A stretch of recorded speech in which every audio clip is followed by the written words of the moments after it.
Hello and welcome to Iridium Rock and Metal Review. So today I'm going to carry on with Iron Maiden Deep Cut review. So if you haven't caught the last video I did Strange World off of the Iron Maiden album, debut album. And today I'm going to do Prodigal Son from Killers. So my view on Di'Anno with Iron Maiden. Dickinson's my #1 singer for Maiden. You know, he always will be. I can understand a lot of love. There's a lot of love for Di'Anno.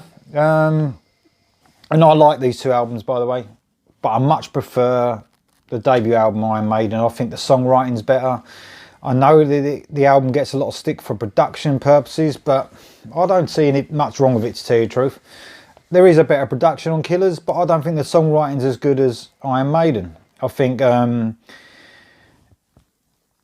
Killers is even a bit more punky, I think, than the first album. Especially there's a lot more metal songs on Killers than there are on Iron Maiden. I think on Iron Maiden, you know, look at the sort of the more mellower tracks. You've got Remember Tomorrow, Strange World that I've already mentioned. You know, on this one, not so many. But the track I've gone for, Prodigal Son, it is that sort of more mellowy, sort of proggy sort of track.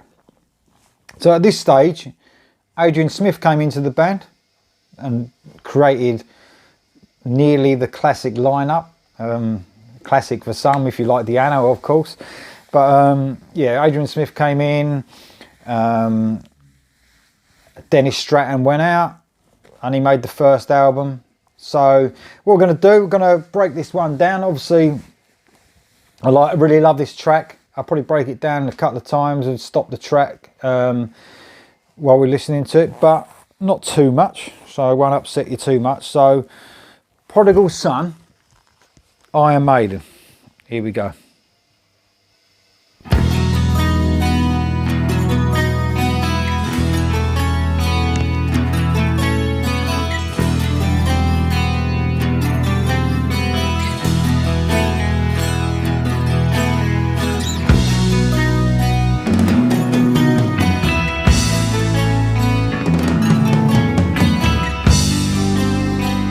Very similar sort of sound as the Strange World, that part.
Love the way that Di'Anno's voice glides across.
let's stop it there, because this is a brilliant solo just coming up. But yeah, I love the way that glides over Di'Anno's voice there. The guitar, it's a bit strange in it, because this is near enough full acoustic. You know, there's a bit of electric guitar in it, but like, you don't really hear that much from Maiden anymore. You might have bits in their songs that have got a little bit of acoustic guitar, but they don't make the basis of a song acoustic anymore. You know, I think there might have been one or two songs, but I can't remember offhand. But you know, I love the sound of this, and it really broke up the album, the Killers album, I think. You know, because it was pretty metal at the time, and that's what fans wanted, especially in Great Britain. You know, back in Great Britain, back in the early 1980s, they wanted metal. You know, they didn't want none of this. They used to look on some of these songs as a bit, you know, a bit pathetic. You know, they didn't want these slower songs. They just wanted metal. You know, and I think where they were really ahead of their time, and they always have been, Maiden. I think that's a really cool thing that they did, and I think they did it on purpose. They wanted to be different, you know, than other bands at the time, and they definitely are. They definitely were different, you know. So, right, let's keep this going, because there's a brilliant solo coming up. I'll keep this going till the end now.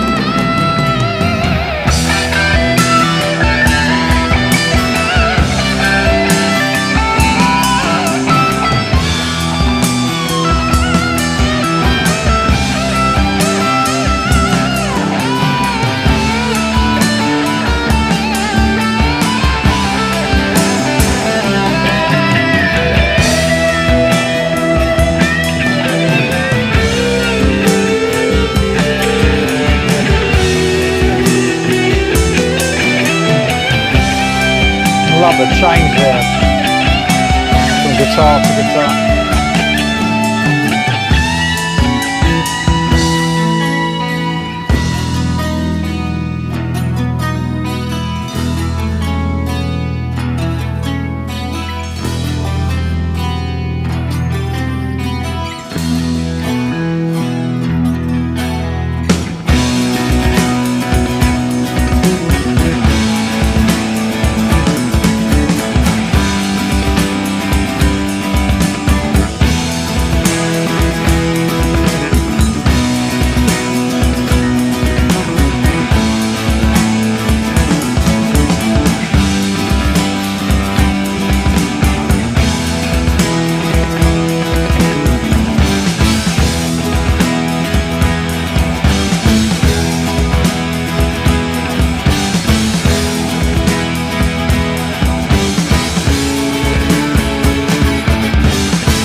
Yeah, I think it's great, that song, and it's really, like I said, it's really proggy. Definitely a lot of progressive stuff going there, and Iron Maiden are known to be progressive anyway.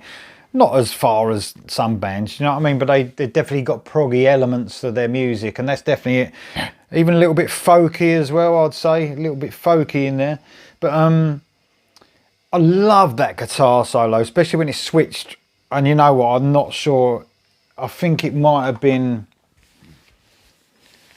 Dave Murray on the second part. I'm not 100%, but I'll tell you what, that's what I miss from Iron Maiden a little bit.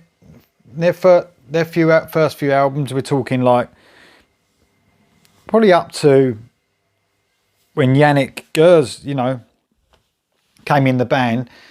You really knew the difference who was playing the guitar. There was a different tone to the guitar sounds. It seems like now, even though I love Maiden now, that, you know, they're fantastic. Their songwriting is absolutely fantastic. But I've noticed their guitars on their new albums, you know, last few, they sound very similar. You can't really tell who's playing the guitar. On that album there, it kicked in and it was a totally different guitar sound. I love it. You know, you knew it was switching.